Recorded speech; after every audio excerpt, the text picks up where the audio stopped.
What's up, everybody? This is Dude, back with another one. Back with another video. This is RWBY Conspiracy Theory and the possibilities and speculations. Alright, so I know I'm a week late. To the party, I would like to say, since my last video. But yes, Rooster Teeth released the video. I think I recorded this video. I think I recorded it. So I'm not 100% sure. So bear with me if I start repeating myself a little bit. But RTX happened. We got a glimpse of what is to come for Volume 9 of RWBY. Also, excuse me. Almost had to burp, but it didn't come out. So, also we got a little snippet of Chapter 1 of Volume 9. And from the looks of it, and with the further analysis of other YouTubers, it seems as though that the world that they were in, which is pretty much equivalent to, I'm gonna say, Wonderland, like in Alice in Wonderland, but of I guess it's kind of like a dimension not meant for, not meant for humans per se, because in the snippet, if you've seen it already, in the snippet, the mouse explains, well, I never seen a human before, I never seen a you before, pretty much, or any other humans for that matter. And because excuse me, guys, I'm sorry. Just still feeling the effects, but of just being tired. Anyway, it's just you kind of get an idea or glimpse of what the Wonder World actually is and how RWBY herself affects it, because she was looking to go towards the tree. Like in the snippet, this is just me breaking down the little parts in the snippet that I've seen. So in the snippet itself, it seems as though that whenever RWBY was going towards the tree, she necessarily wasn't going toward, like, she wasn't going anywhere. And I think that was a mental thing where she did not know exactly where she was going. So I guess the world reacted to how she felt, which is kind of like, well, now we see, well, it's like, okay, so you don't know where you're going. We're going to make it seem like that you don't know where you're going. You're constantly, you're in a loop. It's constantly the same thing over and over again. That's the loop that you're stuck in. You're stuck in that exact emotional loop.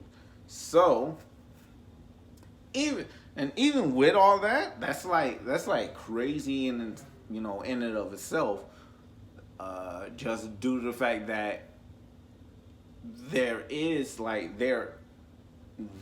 world that just reacts to the emotions of humanity, of humans. Human emotions are what drives, are pretty much what kind of brings this place to, it's kind of like, I don't want to say that it brought it together. I want to say that it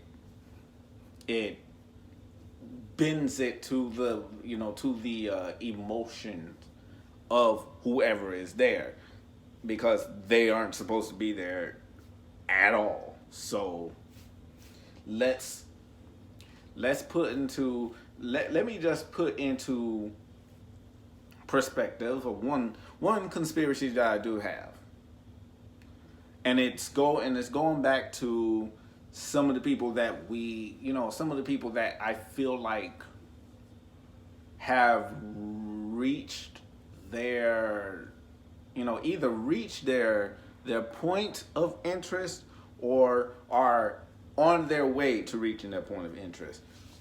This world is perfect for Neapolitan. I'm going to say that because it's it's going to be like the perfect way for her to communicate, right? It's going to be the perfect culmination of how she feels, and we'll actually see it in the physical sense of how she actually feels, instead of just facial expressions here and there, and like some emotions sometimes, which Neo has a tendency of just having like little to barely any emotion, but just like it'll bring out more of her, and we'll be able to see like her emotions, whether it be rain, the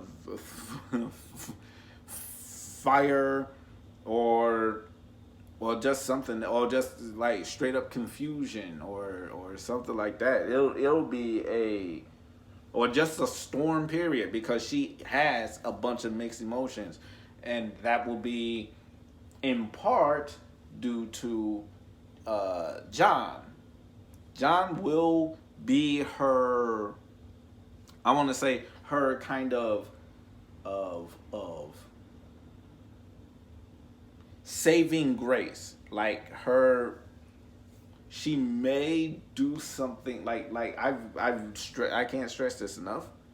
She may, like, and I'm sorry if I'm repeating myself over and over again with this theory. Is that Neo is probably going to sacrifice herself for John, and I want to say that it's going to be sad. It's going to be really sad. There's people that's going to be heartbroken over it, just due to the fact that it was the type of ship that you did not think that you wanted, but since it's right there and it's happening and it looks like it'll work, and then Neo just unfortunate.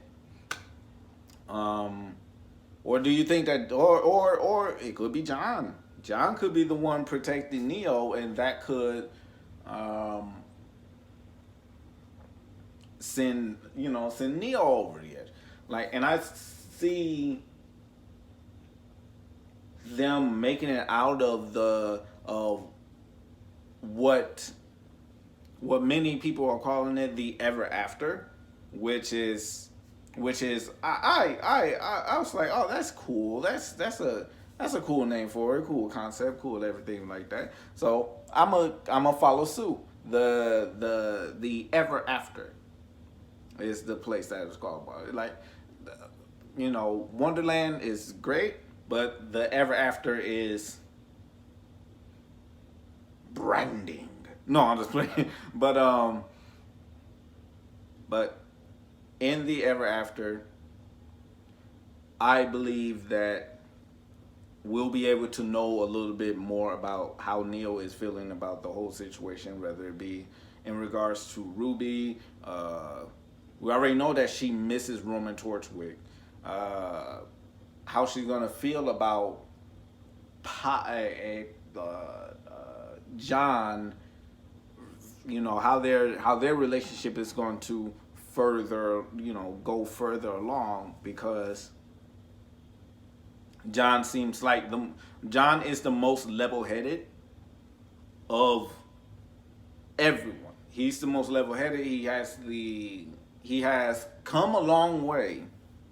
He has come a long way from Volume 1, and I'm happy to see I'm happy to see the growth, within John and everything, and it just comes all back full circle and everything like that. That he's grown, and Ruby needs, now Ruby is trying to find some self discovery. Who is she as a person? Which is in the snippet as well. Like, how do you Ruby Rose? Like, that's a, who are you? And she was about to, and I suggest that you go watch the clip, get your own assessment of it, come back to this channel and say, I thought about this, and this is the direction I believe that it's going. And I'd be like, I'm gonna like that comment, and then I'm gonna also comment under that comment. It's like agreement, and that's probably gonna be the just. No, it's not. I'm a fully read your comment, and I'm a comment under your comment, and because I like to hear different ideas and different perspectives from either big, big YouTube, big RWBY YouTubers, big RWBY fans, or those that are, not as big, but like, within the small community of RWBY fans. I like to hear it. I like to hear y'all, and hopefully you like to hear more from me, and we can all just kind of share, different perspectives of what we think Volume 9 is about to bring, because we have until next year, early 2023. It'll be here in no time. And we'll be ready for it. We'll be watching it. And enjoying it, probably together. But I'll probably watch it separately. I'll probably watch it from at a different time. Maybe not. But it will be watched. And the first chapter will obviously we'll set the stage for everything. That's obvious. Yeah, but let's continue the hype train for RWBY Volume 9, because it is approaching. It is coming. We know that it's a thing. We know it exists. We know it's there. So how about we do this? Like, comment, and subscribe on this video. Turn on your notifications for more videos about RWBY. My possible theories on who, what, when, and where of RWBY. And I will be, and then I will be more than happy to do more videos just like this one that you're seeing right now. And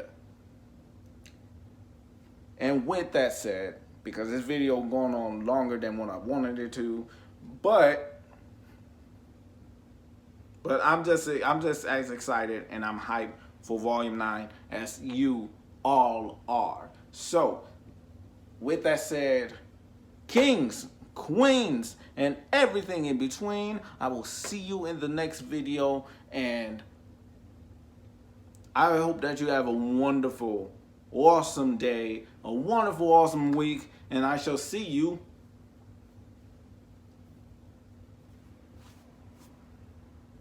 next week. And I will probably talk about certain characters that I like.